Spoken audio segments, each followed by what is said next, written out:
I'm here today in one of the last bastions of the old traditional ways and means of being discovered. I wanted to start my new series here because let's be fair and honest right out of the gate. This is where most of us discovered who we wanted to be, because back in the day this was the only way to find the classics that inspired and shaped us, in boxes like this. Yet as the world is changing, and let's continue to be honest here, boxes like this refuse to change with it. I mean, I scan these shelves, and while I see some amazing artistry, it's the artistry that is trying to be force-fed and shoved down our throats. I don't even see some of the best books I've read over the last couple years. I don't see the incredible music that dominates my playlists. And I can't find any of the movies I've liked over the last 2 years, let alone all of history. So as I continue to be candid here, all of these artists that I'm looking for, I think they would be thrilled and honored to be on these shelves. I mean, they would wear it like a badge of honor. They were championing being in this box. Yet the bigger boxes that have stuck around and hung by threads refuse to change their ways. And they wonder why they are dying. Well, as an artist myself, I think it would be really cool to be on one of these shelves. I start to think to myself, do I really need to be anymore?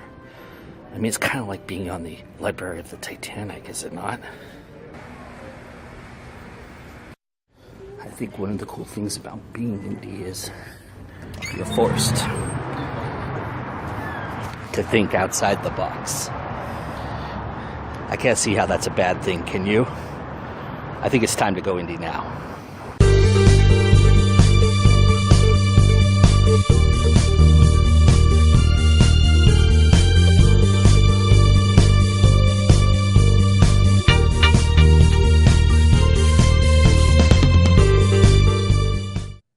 Hey everybody, welcome to GoIndieNow. I'm super excited to have you here, and we've got some great conversations lined up for this first episode, including the one you're just about to see. So let's jump right into it. They're two of Denver's budding filmmaking community, Jimmy Lee Combs and Kevon Ward of Heart of Fire Productions. Now, Kevon you may recognize from the nationally syndicated television show on the Sci-Fi Network called Face Off. He was a contestant in last year's competition. And Jimmy is an accomplished writer, director, and producer. He's done many short films, some of which have won awards. He's done the 24-Hour Film Festival. And together, they just completed their first feature film last year that got major distribution called Hans Crippleton Taught to the Hans. And I caught them while they were in their creation studio working on their next project, which is a web series based around Satan getting bored in hell. It looks awesome. There's some great sets in the background, so check those out. And I hope you enjoy this conversation.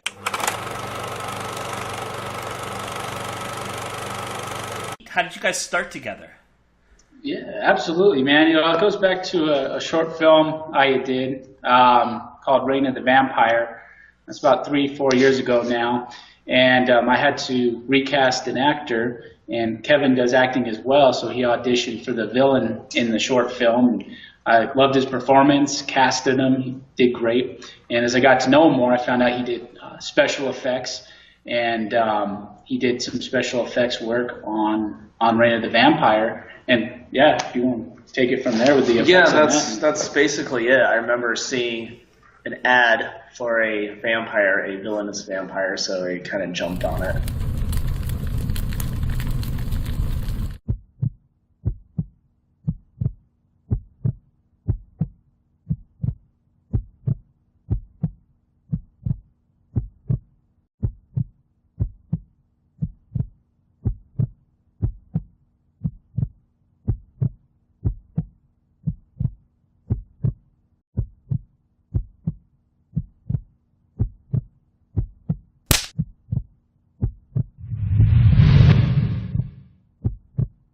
Why were you trying to take a bite out of that asshole who was beating me? Are you a vampire or something? Yes.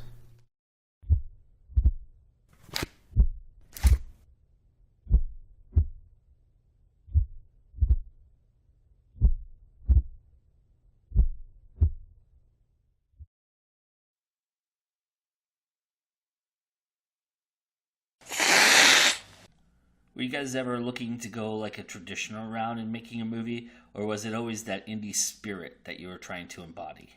Like, you know, I don't think I think we were realistic. I think we knew we probably weren't making the kind of film that we could pitch to a movie studio, and they would throw millions our way to complete it or anything like that.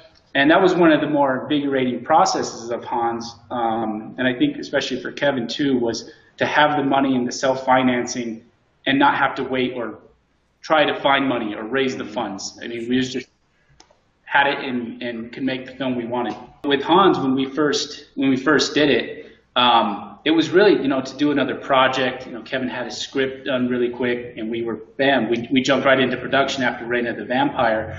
And, it was just to do another project, something fun. So honestly, neither of us were really in the business mindset of it. Like, you're supposed to be, your target audience and what's your marketing plan and your distribution plan. We were just excited to, do our first feature film. And I would say probably like 3 months into production, I'd really seen, wow, we've got something really special going here. Everybody just was in their roles really good, and we had a great dynamic on set. It was the most fun we've had on a set, was filming the Hans. And so, yeah, and I just couldn't help but think, I'm like, if we're having this much fun and we're loving it, I'm sure the audience will feel this passion we're putting into this film. And so that got me really kind of more in the business mindset at that point to start, thinking of festivals and distribution and going the traditional distribution route, or we'd go the self-distribution route. So to kind of sum it up, over the years I've gone into Walmart, Best Buys every Tuesday. I'm looking at the back of movies, horror films and things, and looking at who the distributors are. I've always had that in the back of my head. To see, who's making these kind of films, and if anybody would be interested in this film, the Hans. So when we wrapped and we had a screener of the film, I contacted on IMDb Pro. I just went down the list of all these distributors that I had researched that would be fitting for our film, and emailed their accusations executives. And yeah, and we got a snag. We heard back from Uncorked Entertainment, and they picked us up, and we went the traditional distribution route with the Hans, which was really, really exciting. And now we're on iTunes and Amazon. You can get the DVD and Google Play. Right. And the production blogs too. Was that something that you consciously made a choice to do this time around? Yeah, and it just really clicked with me, like, wow, we should be doing production blogs. So I kind of did a YouTube search for some and seen how films were doing them, like Penny Dreadful and Peter Jackson films and things like that. And yeah, so then we've been doing that for Bored as Hell, and we're going to do it for Terror Tales and going forward, because it is a great way for us to connect with our audience, and they can see a personal side of us. And if they have any questions or things like that they have for us in the YouTube comments, we can answer it.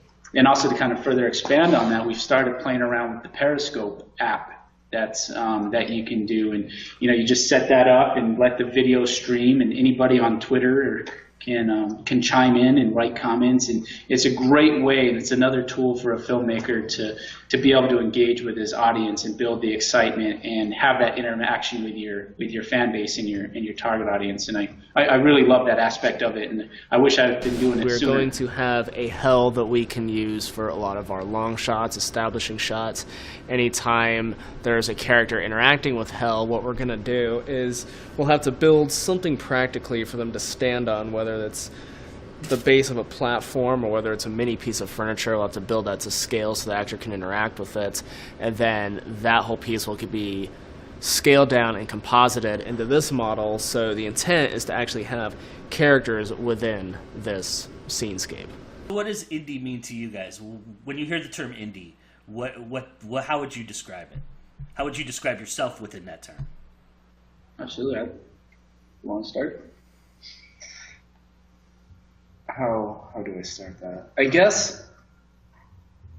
guess what's alluring to me about being indie is just having control over the vision. I feel like a lot of times when you work in big groups, how do I phrase this? Like, I like working in big groups, but it depends. Like, when groups start feeling like really corporate, like when you're really trying to get your foot into some bigger doors, I feel like things just I feel like they drag a lot because you got so many cooks in the kitchen, and just trying to get like the stamp of approval for one thing after another, after another, after another. It's an exhausting process. And then you got people that come back and will, kind of just nitpick certain things, want to edit certain things, want to change too much of it, and it gets a little tiresome. And when you're in the indie scene, you don't have to do that. You can create your vision without any mitigation, and that's what I personally like about it. Is I don't have like naysayers whispering in my ear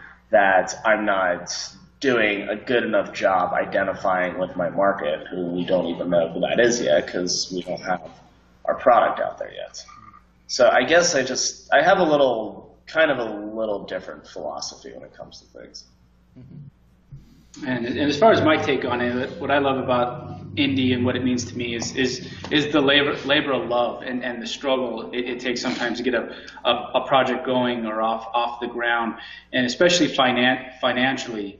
Again, it kind of goes back to that you can hope and wish, and if I had this money, if I had this budget, or you can put together the money you do have, write your script around practical locations and realistic locations that you can pull something off.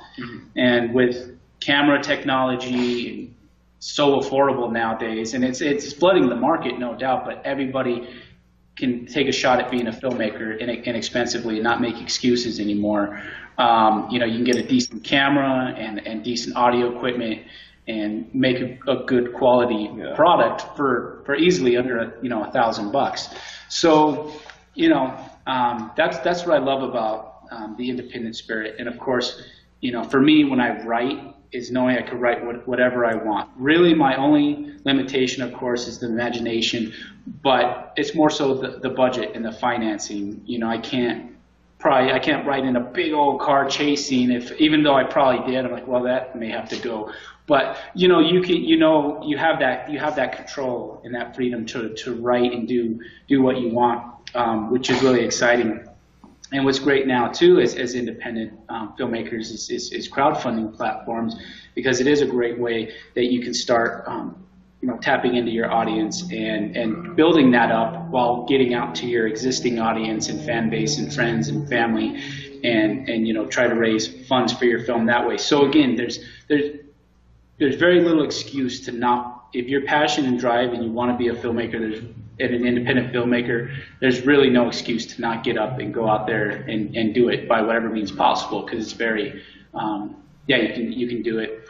And I guess to kind of cap that off, but with independent nowadays, there's still this kind of, I feel this kind of hanging on to Hollywood a little bit, where there's the independent people calling themselves that, and then there's really the struggling independent filmmakers that are really trying to make it. Like Edward Burns, for example, he's a real supporter of independent filmmaking, and it's outside the studio system, but he's got that name and that credibility and an audience to bring people in, and can really make it happen a lot easier than the underdogs, like us, really scraping and trying to put together the budgets we can to make the films that we can and do what we love. What do you say to the naysayers of traditional filmmaking and maybe even Hollywood studios kind of spreading the idea that too many people have too much access and that it's diluting the marketplace and it's not producing quality work? Are you guys do you think consciously about how much quality you put into what you're doing, or is it more of quantity over quality and learning from the process? Yeah, here's the way I look at it. Everybody has the right to pursue whatever dream they want, and everyone deserves it. It's like, I think it's fortunate that it's a time when being a filmmaker is a little bit more economic than it's been in the past. I mean, a consumer can buy a camera, a good quality one. Yeah, Jimmy, I think you were talking about that. That there's not a reason why you can't get started, and I just think for people to say, well, that's diluting the market, Yeah, you know what? What if it is? I think everyone has the right to go for whatever they want. It's like anyone has the right to pick up a paintbrush and a canvas and start painting. If every single person in the world picked up a canvas and started painting, does that cheapen, like, does that take away from the Mona Lisa? No, of course it doesn't. I mean, if anything, it means you have to get even more competitive because there's just a much higher volume of product being made.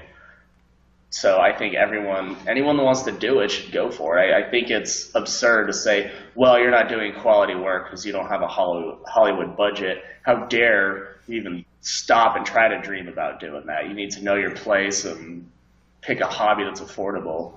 Screw that. Exactly. Yeah, and yeah, I agree. I agree with all that. And to add to that, as far as like, you know, quality and quantity and things like that, you know, we personally, we're always learning and making mistakes and upping the ante with each film and trying to get bigger budgets and actually getting to pay cast and crew and things like that with each film, and putting everything we can, you know, into the, you know, set designing and makeup effects and all that stuff into the film to make it the best quality, making the film the best that it can be within our means. I think Quentin Tarantino said it the best. He was on a panel and somebody asked him kind of a similar question. And it was with Robert Rodriguez as well. And Rodriguez said, yep, it is tougher now than ever to be a filmmaker with how competitive it is with everybody having a camera and being able to try and stand out. And then Tarantino chimed in and he's like, yeah, that's all true. But if you make a film and it's like a stick of dynamite, if you throw it in the audience lap and it's really good and they like it, the audience is going to sit up and take notice. And there's a lot, I feel, that goes into that, where you know, you can make a film inexpensively and you can still stand out from the crowd if you make a really good film or something creative or original, you name it. There's those means too that to stand out, because there is a lot in the market. And I guess to kind of sum that up as well, you know, and to add on to what Kevin was saying, you know, anybody can make a film, and if it's what you love to do it. What drives me nuts is this mentality that, you know, you're not paying your actors, you know, you're only giving them IMDb credit. To me, it's very degrading to filmmakers when I read those comments, because you know, you're coming from the ground up for a lot of filmmakers, and sometimes that's all you can offer, you know, is an IMDb credit, or hey, you know, be a part of making a film. And you never know who's going to go somewhere. So I think, you know, you kind of belittle a filmmaker in that sense, where, you know, you're like, well, you're not paying me, so your film's not good enough to be part of.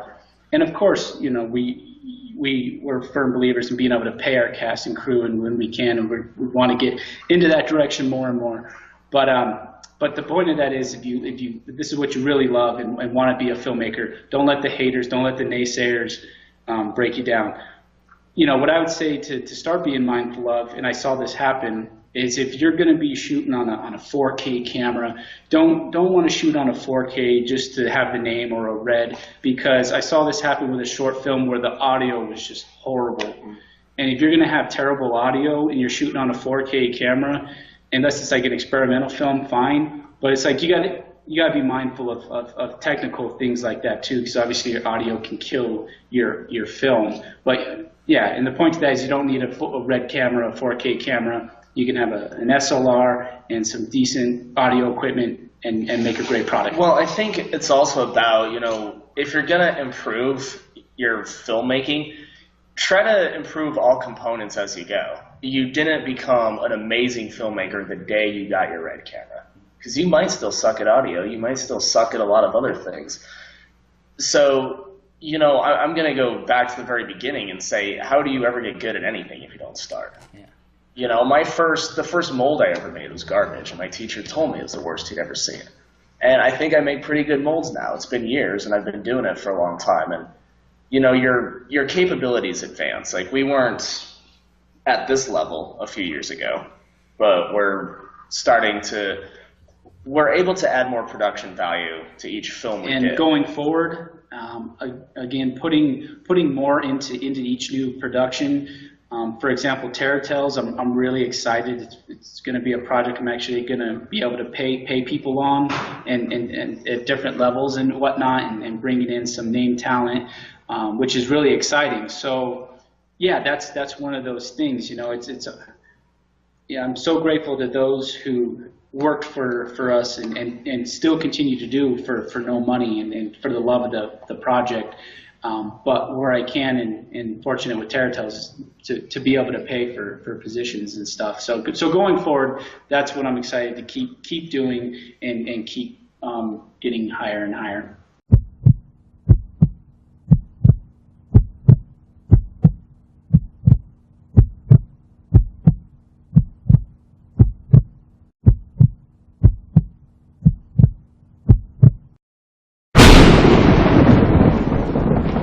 The thing I'm proud of that I want to keep doing is just keeping the awareness going. Keep the pictures floating around on social media. Keep posting blogs. Keep making public appearances with some of these characters, because that's really what drives people to you. That's really where your support comes from. I haven't had much luck getting support through begging, I guess. It's been more about delivering something and showing people hey, this is how cool it actually is.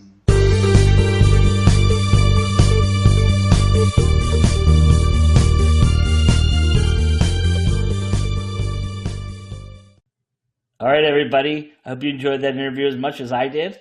My many thanks to Jimmy Lee Combs and Kevon Ward of Heart and Fire Productions.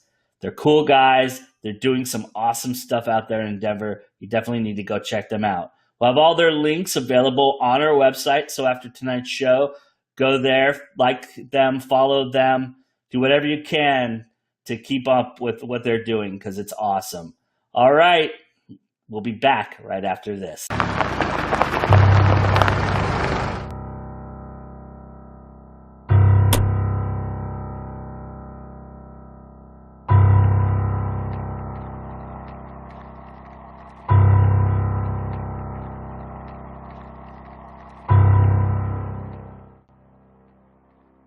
Don't say no more. I've seen this 100 times. Well, you're a motley group of youngsters out on the open road for some sex, drugs, and rock and roll, isn't you?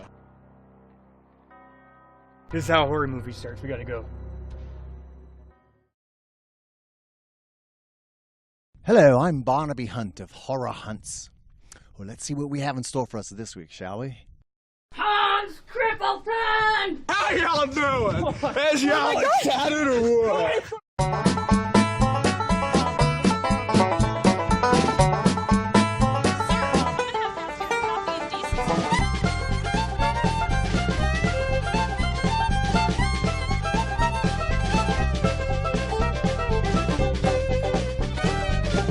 We want to know all about the Huns. The Huns are like a beautiful golden dandelion that sprung forth from a steaming pile of manure. Well, I guess I is that.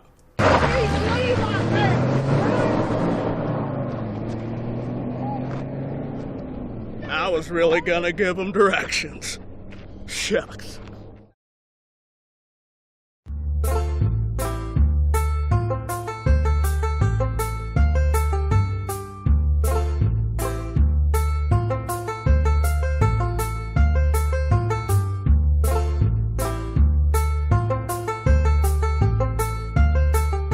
One of the coolest things I've done as an indie was publish a book. And in fact, episode 1 of this show drops on the 1-year anniversary of my novel being published. And along that way, I've met some really cool people, one of which is Angela B. Chrysler. Angela is the author of Duller in Shadow and Broken, and the creator of BrainToBooks.com, Brain to Books Summer Blog Tour, and Brain to Books Cyber Convention. You will know it is time to turn the page when you hear the chime ring like this. So Angela, tell us how you got started. Well, everything started with a poetry contest that I entered for back in 2007, 2008. And I was bored, mother at home, taking care of some infants. And I, on a whim, just submitted a poem, forgot about it, and the next morning I got up and I had been accepted and selected for a book. Turns out the book was a vanity press, but when I got the book in my hands, it was a huge inspiration to me to pursue that. And I tried my hand again at writing, which I had done as a child, but I got away from it as I got older. And I liked what I was seeing. I wasn't completely and totally untalented, so I went to Long Ridge Writers Group, which is a course online, and where they assign you to a published author, and they mentor you. So I took 2 courses from that, which focused a lot on nonfiction, and nonfiction and I just don't sit well. So I focused primarily on fiction novel writing and took what I had learned from my mentors and started Dolor and Shadow. And that took me 5 rewrites and 7 years to accomplish. I came onto the scene in 2014. I've been doing the research to take that career, the writing hobby, into author wannabe to publish status, and I started doing all the research required. And this is where Brain to Books made its entry. I wasn't certain if I wanted to go indie published or traditional. At that time, it was 2014, and from what I had heard, indie publishing had a very poor reputation with it. And about 3 months after I had submitted through traditional publishing, and even though I was getting a lot of positive responses, the response back was a very formal and sometimes very personal, "We love it, but we don't know how to market this." So I decided to go indie publishing, and as much information that was available online, it was a mess, an absolute time-consuming, scattered mess. So I started using, because I was still a stay-at-home mother, where I had a full writing. I was writing easily 50, 60 hours a week without any kind of problems whatsoever. I decided, instead of recreating the wheel, that I would start accumulating and collecting all the information that I found.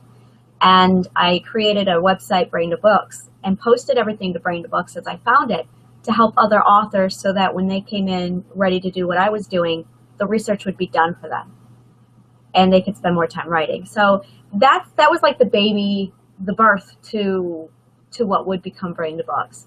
And I wanted to do a watch an author being born while the author is being born kind of an approach. And I was absolutely nobody back then. I had absolutely no platform, so it got no attention. But it did introduce me to what would become the start of my very large circle. How much does the concept of social media mean to indie publishing?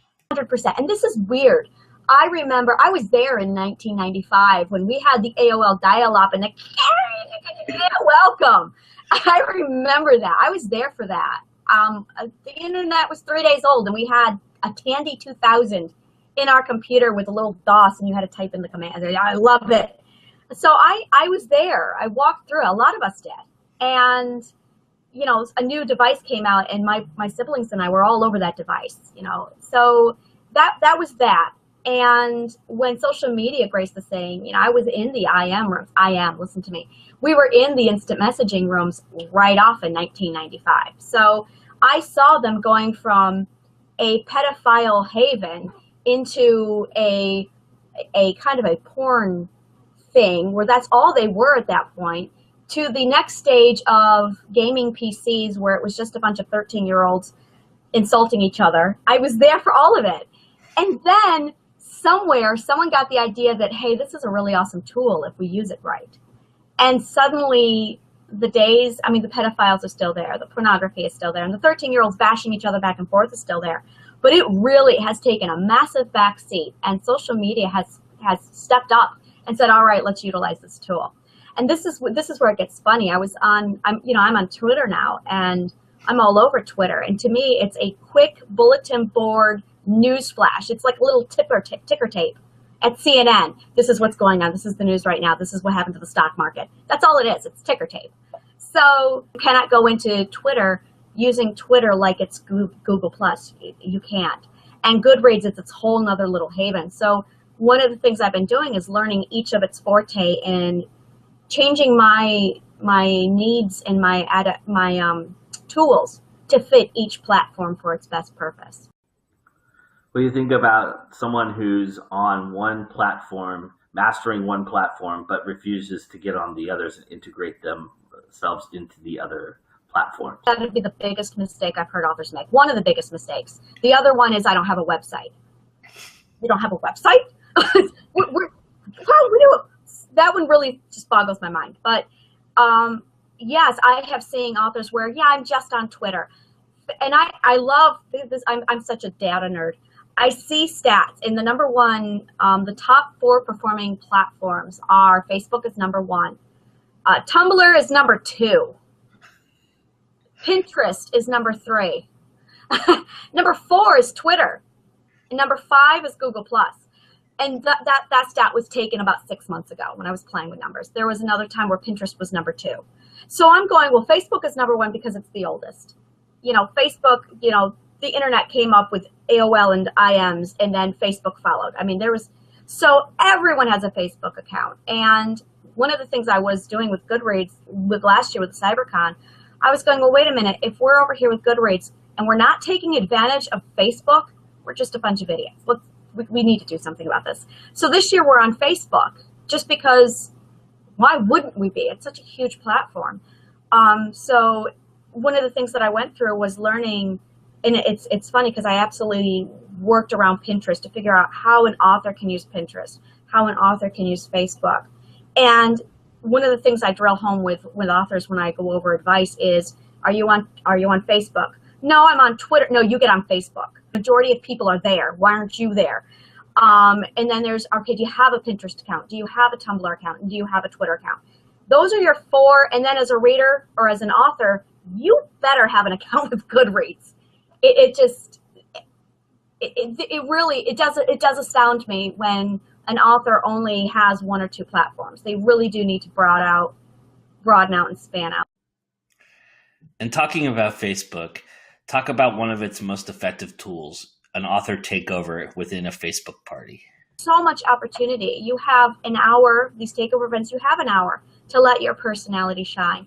And I have to say, personality is what sells your book. Not your book, not the genre. I have had so many, my favorite review is a 1-star review on Dollar and Shadow, which is a fantasy. And the whole review is, I don't like fantasy. I hated this ending. Why did I read it? I couldn't put it down. And the only reason why she read my book is because of my personality. Because one of the Facebook events, she met me, and I used my personality to sell her on the book. So she bought the book, she read it, she reviewed it. Yes, it was a 1-star, but it was like the best 1-star rating I could ever get. Your Facebook really gives you an opportunity to get out there virtually and meet people that you normally couldn't get to. It's no different than a presidential candidate walking around shaking people's hands saying, hi, this is who I really am. Look at my smile. You know, that says so much. It really does. Personality sells, and if you've got one, use it.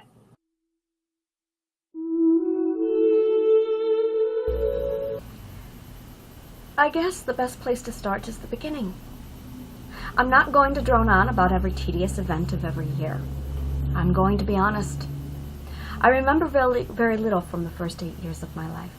I was born in New York. I remember the staircase where my older brother Charles and I threw little parachute men off the banister while my father watched the news with his back to us. I remember the toy I played with in the driveway that belonged to my neighbors. I remember the walk we took down the road in the stroller in my sister's bedroom, a large closet painted pink. I remember my mother crying over a load of ruined clothes because she had washed a black crayon with a laundry.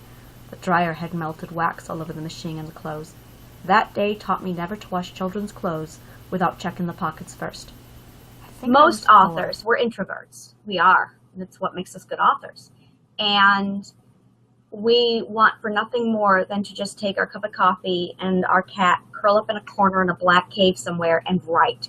And let these imaginative worlds consume you. That is what we want. And when they came out and said, okay, sorry, you have to market now, you have to socialize, you have to be an extrovert, There's a lot of authors who kick and scream, who downright say, I'm not doing that, who say, I don't even know where to begin, or who just, they do it, but they go, I just don't enjoy this. That really hurts them the most. All right, Angela, here's the big question. What does being indie mean to you? This is a new question. Wow. Love being indie. I am an entrepreneur. That is what indie means to me. I am a visionary. I am a motivator. I am an absolute supporter. And I think overall, and this is going to sound so cliche, but it is the American dream. It is that concept that you can walk in at the bottom and rise up to the top with hard work, blood, sweat, and tears. And indie author gives you that opportunity. We've been kind of touching on it all night. So why don't you go ahead and tell everybody what the Brain to Books Cyber Convention is all about? When is it? What it does for authors, what it does for readers. The Cyber Convention is April 8th, 9th, and 10th of 2016. It is on Goodreads. Authors should attend because it is the largest opportunity that you could possibly find to network and meet other people. Readers should attend because it is like attending any Comic-Con or any convention, only it's free, it's in your backyard, and all you have to do is show up and meet and greet new people, and above all else, enter for giveaways. There's games, there's prizes. There is cyber fried dough and cyber fried mushrooms. I mean, why would you not go? There's interviews, there's just so much. And there's conversations taking place where we are having people sit down and discuss certain genre, not author, people. You're more than welcome as a reader to come in and participate in the discussions where you go over certain topics. And everyone there has one shared interest, and that is for the love of story. And this is really all it's about. If you love story, be there. It's just phenomenal. Basically, indie authors, people put the cart before the horse. They think, okay, I'll publish my book, it'll get out there, and then I will develop a platform and become rolling. And I was one of them going, yeah, that's how it works. And then I learned that that's not how it works, that you are not going to go anywhere until you have that platform. And then we're back to, well, how do you get a platform without a book? How do you get a platform without anything to sell? And that's where I come in and say, that's your personality. You are not selling a book, you are selling you. And you've got to win people over with you.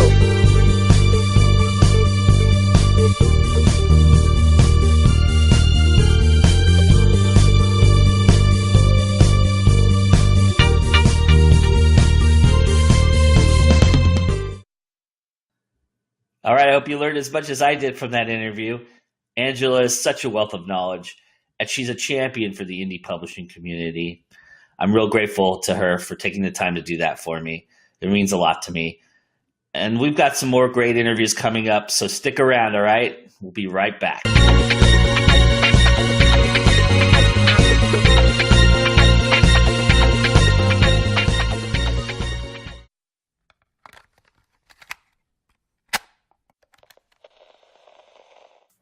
I can't dance, I can't sing, but I'm sitting here selling you everything.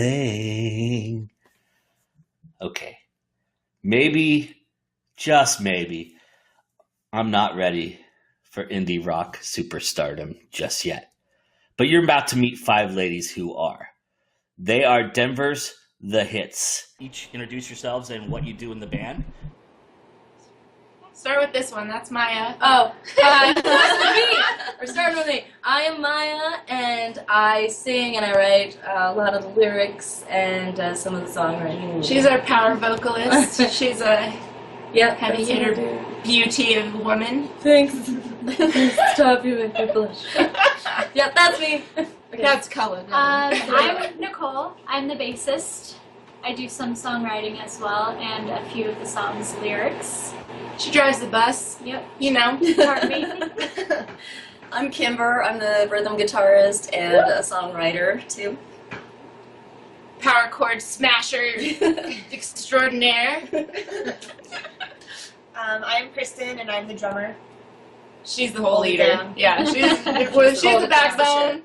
She's the pit bull right there. Cracking the whip on us, girls. That's right. Just kidding. And I'm Tara Steph. Hailing Colorado, local, And you're born and the bred. lead I'm lead Guitar backup vocals. And commentator. and high. I don't know. Right on. So tell me the story of the hits. How did you all get together and get started? Oh, man. The hit started a long, long time ago. Now, back in like 2011, 2012, I guess, like the beginning of 2012 is when like the hits originally formulated.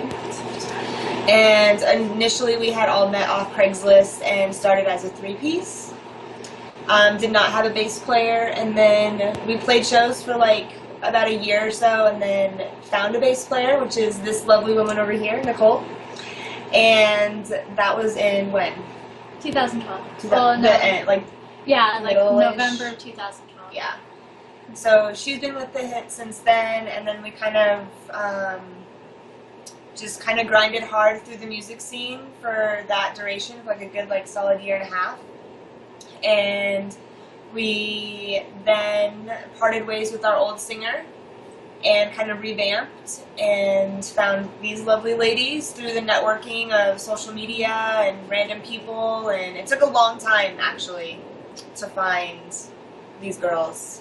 Like, there was a moment where I didn't think it was actually going to happen. Yeah. And I was like, no, it's going to happen. We just got to keep going. And it did, and it's awesome. I don't know where to begin. Fool myself into thinking I am fine. My heart is drained. At times I think there's nothing left, not much to give. How to get here? It's hard to find myself in this world I created in my mind. Isolated, too numb to cry. Suffocating in the dark, but reaching out to try. The world spins, and I'm still stare at the ceiling, waiting for a voice that never comes. Colors dull, faces fade. I stare at the girl who isn't here. How to get here? It's hard to find myself in this world I created in my mind.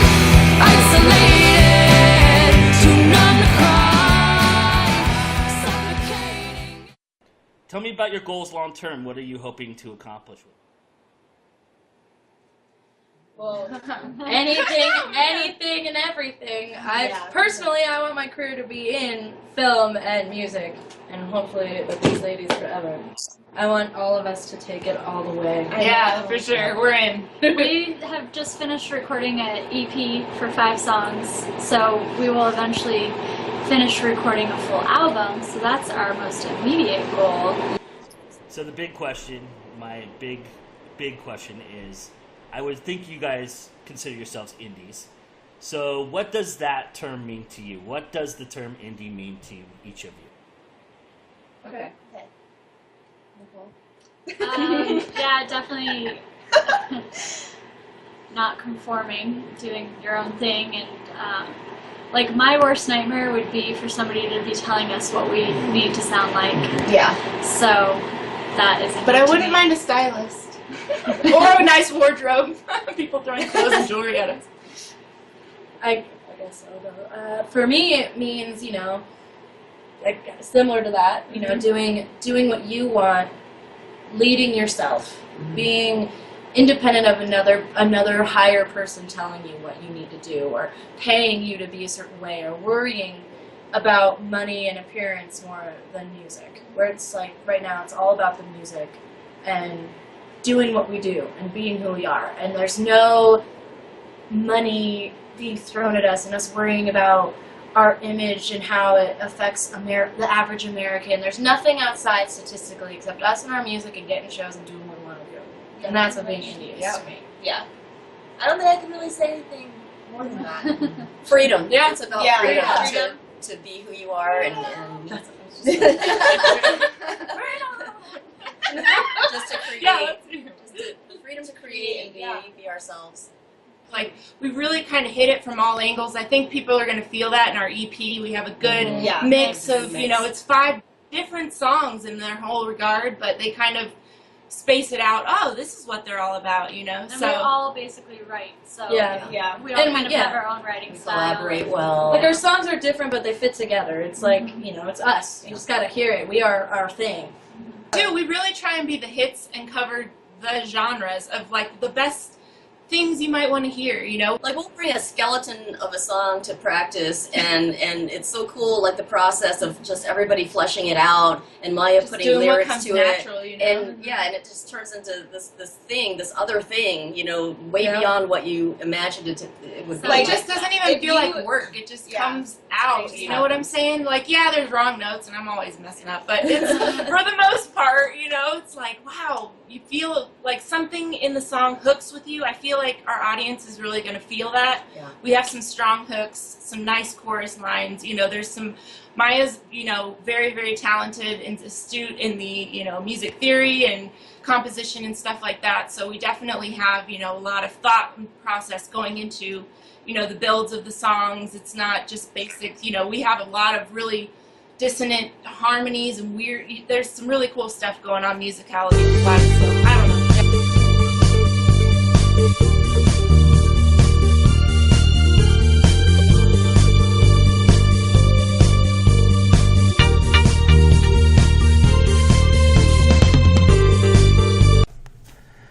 Are those ladies great? I have a feeling that Denver won't be able to hold on to the hits for itself much longer. I heard the EP, and it's awesome. So anybody who is thinking about becoming a fan of the hits, please do so, because you won't regret it. And those of you that are already fans of the hits, well, I have a great surprise for you at the end of the show, so stick around for that. All right, we'll be right back after this.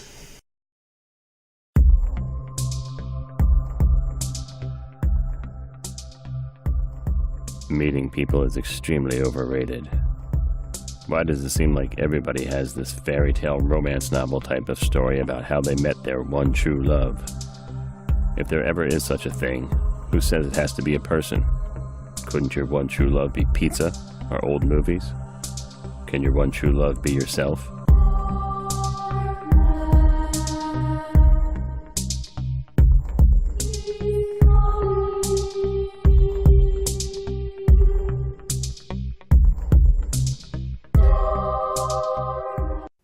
I remember that day. The day I, Jack Casey, catapulted to a celebrity status. The day the public became enthralled with anything and everything about me. How could I forget it? It's the day that remains my defining moment, not just as a famous serial killer, but as a human being. It's the day I lost respect for all of you, and now had nothing but utter contempt for the world. Listen, I'd already done the world a few favors, but it wasn't until that day, the day that I decided to get even with Detective Street, that I could no longer go into public places or walk the streets with any regularity.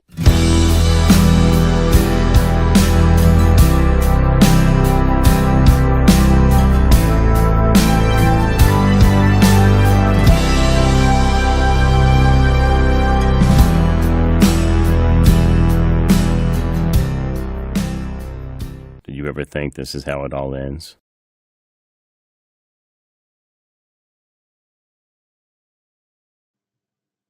While my interviews are mostly formal and have a structure to them, I want to have in every episode what I call a chat or a casual conversation with a really good friend. And I couldn't have picked a better friend to start with. Her name is Christie Stratos. She is the author of An Anatomy of a Darkened Heart, which is the start of her Dark Victorian series. She will release Lock and Key later this year. And on top of that, she is an editor by trade. That's what she does for a living. And she owns her own company called Proof Positive. And she is one hell of a great video blogger. So you definitely need to go check her out on YouTube. And here's our conversation. At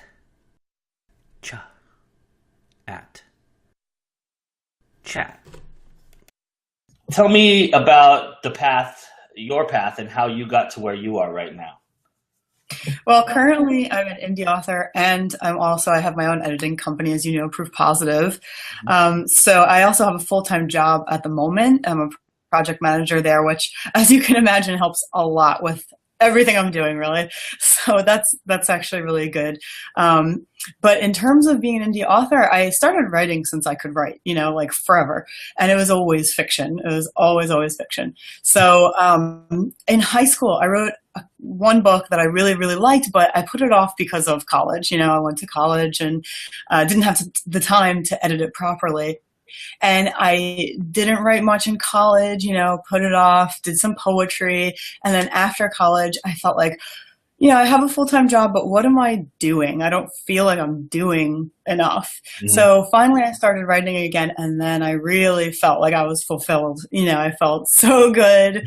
And I started editing for indie authors, and I was like, wow, look at the talent out here. I can't get over it. And it was better than some of the, novels published by these huge houses, traditional publishing houses. And I was taken so aback by that I had to, just officially start editing with my own company. So that's how I got here now. And if it wasn't for self-publishing, I don't know where I'd be with writing, honestly, because I don't like the idea of somebody else taking my work apart and putting it back together the way they want it. So I definitely like the self-publishing route a lot. Yeah. You never thought about traditionally publishing at all? I think I thought about it in high school, and I do submit to literary journals and stuff like that. But once I really found out about the world of self-publishing, I sort of said, if I sent this into a place, if I sent this into a lit agent or something, and they started saying we need to add in this very popular thing right now, or we need to, make this 10 times longer than it needs to be, I would say no. So I sort of felt like there's too much risk involved with that for my taste. Mm-hmm. So I sort of decided then it just wasn't the route for me. It's interesting you say risk, because most people say there's not enough control, not enough personal touch to it. You lose certain aspects of it if you go through a traditional publisher. Yeah. But it's interesting that you consider it risk. That's very fascinating. Yeah, I consider it a risk specifically because I think they would change a lot of my writing style. And my biggest concern is that they would want to add in a lot of things that either aren't necessary or don't really go with the book, just to make it more popular or something, but then you lose the integrity of the book. Mm-hmm. So that would bother me, and even more importantly, making it too long. I can't tell you how many books I've read by traditional publishing houses that are far too long. I'm always like, okay, let's get on with it. But I think that's the way they make it because of, right now it's popular to do very long books or something, so they extend it where it doesn't need to be extended. So to me, that's a risk, yeah, I think. There's so much out there, yeah. Yeah, there's a lot. It's great. It's awesome to see. I mean, 20 years ago when they were talking about independence being available to, for publishing and stuff like that, that was really taboo. It wasn't something people wanted to do anymore, so, or if you did it, you were considered, an outcast basically. And now it's almost absorbing the publishing world, which is awesome because I think there's so much out there to be read and seen, and these publishing companies have had such a grip on them for so long that, it's nice to see that people are not afraid of that anymore. Yeah, definitely. Yeah. Taking that step away from, the typical and being able to find more than just what's on the typical bookshelves. I can find all this genre mixing that I can't necessarily find going into Barnes & Noble. And I like that too. Yeah.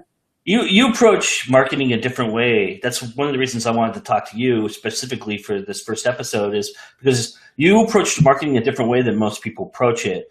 And you use video to a great effect. I mean, you're my favorite video blogger by far. I just love watching your videos because you're not afraid. You you go out there and you examine things, you show people, even if it's mundane, like going to Staples and buying notebooks. I mean, that was so interesting to a lot of people, including myself. And I just wanted to know, where did you get the idea to start that? And was it to be different, or did you just like to do something like that and you always wanted to try it and you just did it and it worked out?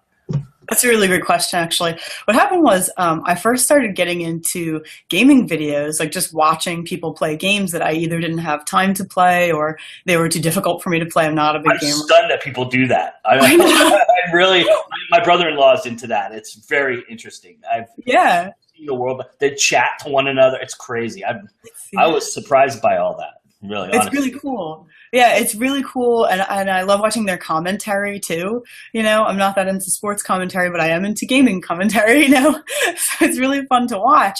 And I, started noticing just how many kinds of YouTube videos there were. Like, the people who are doing makeup stuff and the people who are just talking, to talk. And I really got inspired, and I started thinking, I would love to do that, because sometimes when I write a blog, it's going to be too wordy. Like, I can't get out things that I want to say, and it's either too wordy or I just can't write it correctly or whatever, in that way that you see something that's so long, in blogs, and sometimes it can be intimidating, or it wouldn't get my personality across right. So I thought, why don't I just try videos? I'll give it a shot, and if it doesn't work, I can just cancel it. So what I did was I started with NaNoWriMo because that was an easy way to have a topic set. Yeah. So I went with that for all 30 days 2014. And then I liked it so much that I said, let me just find some other way to continue this. And I started talking about writing, and I said, why can't I just talk about anything? And I did, and I like talking to the camera because I feel like I'm talking to people, and then they comment below and I get to, hear what they have to say. And they respond a lot more to YouTube videos than they do to blog posts, for me at least. Mm-hmm. So I really liked it. I thought it was fun. And it's an effective way to get across your message without having to do all the typing and HTML setups and everything like that you have to do when you put a blog up, right? I mean, that's very true. Very easy to upload a video. And do you edit them at all? I do. I edit all my videos myself. Yeah. It's not too hard. Like with Mac, they have a really, really good program, iMovie. So it's really easy. It took me a little bit of time to figure it out at first, but it's pretty self-explanatory, and I didn't have too much trouble. And the more I got into it, the more excited I got. And I started putting text in and little music or, whatever fit at the time. And the ones I don't make that many, but the ones I have the most fun with are the writer comedy ones. I have like 2 of those. I have 2 more in mind, but they're so much fun to create. Those I take the time to like plan out and figure out and stuff. The other ones I think about and I just do them, and that's what's fun about them. Yeah, I mean, you're kind of crossing over into two loves of mine, filmmaking and writing, and and it's just really cool to hear that you produce them. I mean, so are there outtakes and things like that maybe one day we'll see where you made a little funny comment or a misstep here or there in one of your videos, or are we talking you just kind of shave off things for time? A lot of times I do shave off things for time, like a lot of ums and stuff. Everybody does that. And, I've seen other booktubers, like they're strictly booktubers, and they have said in some of their videos, you have no idea how much I've cut out, because I just keep, either I go on and on, like sometimes I repeat things, and I have to cut that out. But, when I do writer comedy, like the Take on the Blair Witch one, there's a lot of stuff that I just like started laughing in the middle of it because I was just having fun with it, But yeah, I think typically I shave off time for saying and then, I'll be thinking about the book and I'll get so ahead of myself that I'll just like sit there for a minute and be like, what was I talking about? Because, you get so into book talk, but you want to get it right, in a straight sentence for the actual video. If someone was looking to start a video log, what advice would you give them? How would you say, what's the best way to start? Just talk about what you know, or kind of just do something comfortable? Because there's a lot of people out there. I was just having this conversation earlier about there's a lot of introverts in our business. A lot of people are introverted in the publishing business especially. So how do people get started? Do you think, do you have a sage advice for somebody who wanted to start doing something? Yeah, what I would say is, most importantly, don't hide your personality, because that's really what matters in these videos. People like to watch you, they can read a blog, they can watch a million people, but they want to see you and how you react and your smile and, your sense of humor and stuff. So definitely don't cut back on that. Don't try to, be someone else, and don't just try to be, let me just be super serious and straight, unless that's the way you are. And then that's who you are, and that's why people are going to watch you. So I would say, of course you're going to be a little bit nervous at first, but just let it go and just pretend like you're talking to people you want to talk to, and talk to the camera like that, and have a good time with it. Like, really just have a good time with it. That's what I would say. I'm asking this of everybody. Mm-hmm. I would think that you consider yourself an indie, but if you do consider yourself an indie, what does that mean to you? How would you describe being indie? I would say that it means I get to follow my own rules, like we were talking about before. It means that if I choose to do something way, way out there, I don't have to wait for, a publishing house to accept it. I can find my own audience, and they always find you. Like, even if you feel, you put out your first book, and you should never ever feel like, oh, I'm so upset this isn't selling or something, because you need to put out multiple books. And I haven't even gotten to that point, but I know that for a fact, so I think that as you go on and you show your diversity and your personality through writing and everything, I think that is what readers are looking for. They're looking for something different now. They've experienced so much already that's similar, that being an indie to me means being different, and that's a really good thing, as opposed to what it used to be, where it used to be like, well, I'm published by, and then you'd say like some publishing house you made up or something, or like your own or something. Okay. And now it's kind of like an honor almost to be able to say, I'm self-published, I didn't bother with any of that. So to me, it's both exciting, and it differentiates me as someone willing to take that, chance, but I wouldn't even say it's a chance anymore, because every reader is looking for something special. There's a lot of books out there that needed some self-editing, period, Yeah. As an editor, is that something that you teach self-publishers a lot, trying to edit themselves, or are you more about the commas here and the placement here, or how much of what you do is a part of your service? It would depend on what service you got. If you got proofreading, then yeah, I'm more about the commas, but I'm also always going to give feedback on the book itself. But one of my biggest things, if I'm doing beta reading or editing something more in depth like that, one of my big things is, like going on too much, as in repetition.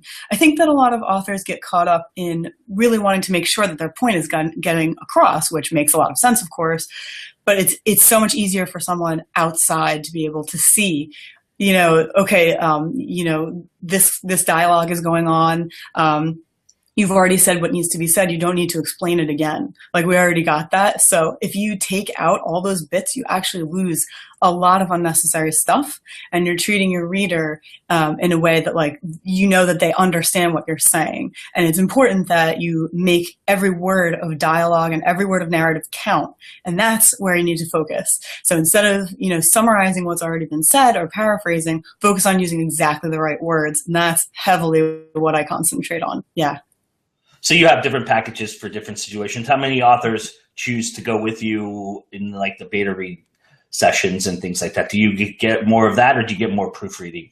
I would say beta read and editing are my biggest services. Wow. And and sometimes that's good news. I would have thought it would have been the opposite.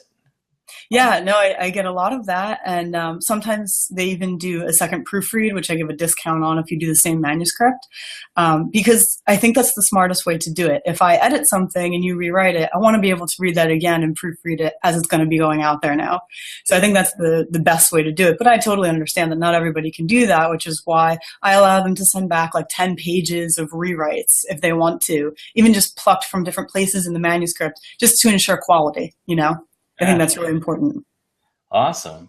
That's great. So from having done what you've been doing, reading self-published authors, that inspired you to want to get your stuff out there. Yeah, because, when I was reading it, I hadn't written my next own book yet since high school, and I read just a bunch of fantastic authors like Joseph Murphy and Hannah Peach, and I was like just so astounded at the quality, and I thought, I really miss writing. I wonder if I could do this too. And then I started with NaNoWriMo to push myself to do it. And I couldn't write it in a month, but I did say, wow, this is incredible. And I have to get back into this. And every time I read an indie author book, whether I'm editing it or not, I can't wait to read, get back into my own writing because it's just so inspirational, I think.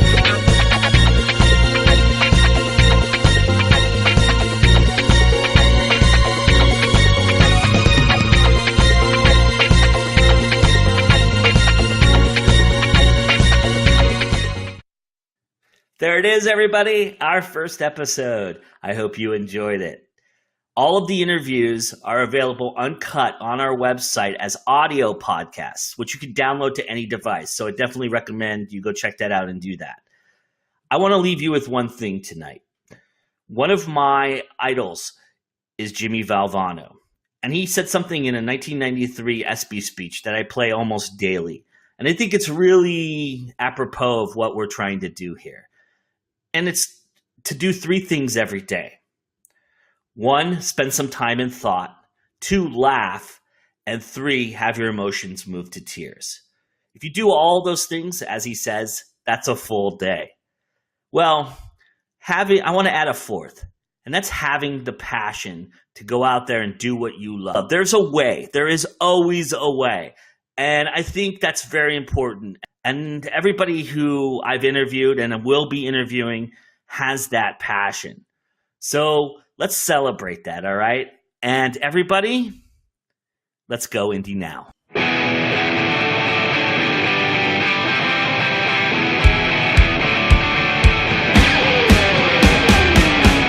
were a part of me. I once thought you were my dear friend. If you think you've broken me, you better think again. You may have bruised my heart and burned me, but I am a phoenix. I will rise from the ashes. I saw you today, unsure of what to say after everything you've done to me. You sit so unconcerned, like history is my pretend. You were a part of me. I once thought you were my dear friend. If you think you've broken me, you better think again. You may have bruised my heart and burned me, but I am a phoenix. I will rise from the ashes in the end. Glancing into your eyes, memories burst, flooding my mind. So many nights and so many fights and so many lies.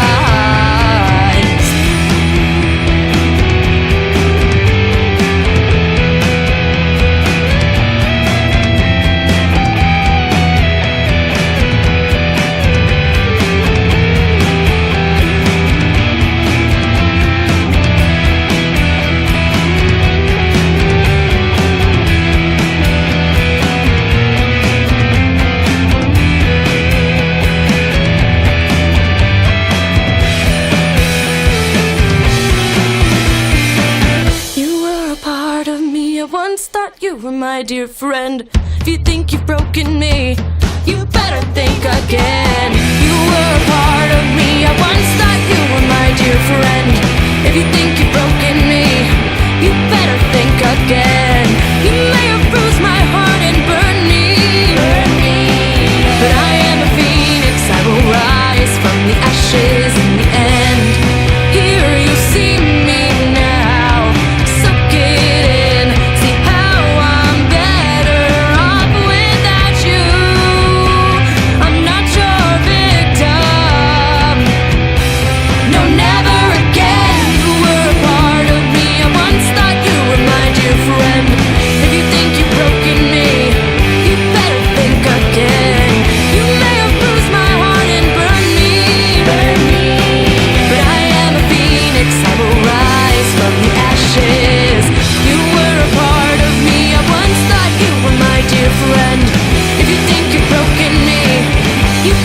think again. You may have bruised my heart.